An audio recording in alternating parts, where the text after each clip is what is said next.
Hello, my name is Sorcha Dallas and welcome to the Alasdair Gray Archive, a space that was established after Alasdair's death in 2019.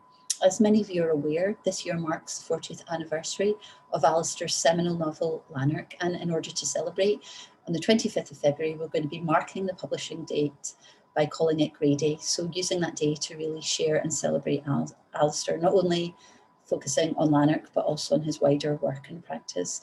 So over the forthcoming weeks, you'll be hearing from different friends, family and admirers of Alasdair who'll be reading from Lanark and sharing their memories of him. I thought I'd kick off proceedings today, and I'm reading from this beautiful new edition made by Canongate for the anniversary this year. So the section I'm going to be reading is from page 468, chapter 40, called Proven. He wakened, cradled in stillness and looking at a bright full moon. The surrounding sky held a few big stars. His eyes were so dazzled that he rested them on the deep spaces between, but other stars started glittering there, and then whole constellations. He could not watch a space, however tiny, without the silver dust of a galaxy coming to glimmer in it. With outspread wings, his aircraft seemed hanging, slightly tilted between the ceiling of stars and a floor of smooth clouds, which spread, like them, from horizon to horizon, and was that most mysteriously splendid of all colours, whiteness, seen by a dim light. This thinned and opened under him, and for a moment the craft seemed to overturn, for the bright moon shone through the opening. He was looking down into the sky, reflected in a circular lake, reflected and magnified, for a black speck in the centre of the lower moon was clearly a reflection of his bird machine. The lake, though sombre, had a colour of its own. A jet-black halo surrounded the reflected moon, and a ring of deep blue water flecked with stars surrounded that.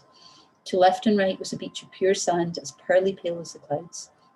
And round the lake and its beaches were enclosed by two curving shores, which made the shape of an eye. And Lanark saw that it was an eye, and the feeling which came to him then was too new to have a name. So this section makes me think a lot about different things that I know and love about Alasdair's work.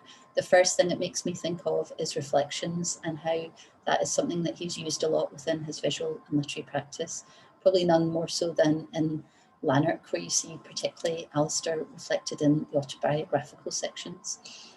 It also makes me think a lot about his murals, this idea of describing the stars and the glittering galaxies, particularly in relation to his masterwork at Ormore in the auditorium there.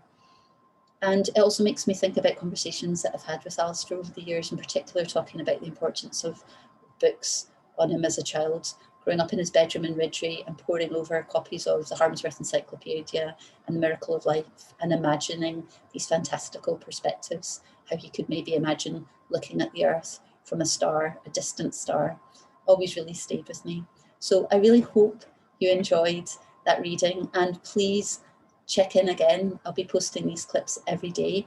If you'd like to get involved in Grey Day, then please drop an email to the archive, or you can have a look at www.grayday.info and find out more information. Add the hashtag Grey Day, tag pictures, images, videos, memories of Alasdair, and let's truly celebrate this icon of Scottish culture on the 25th of February. Thanks very much and goodbye.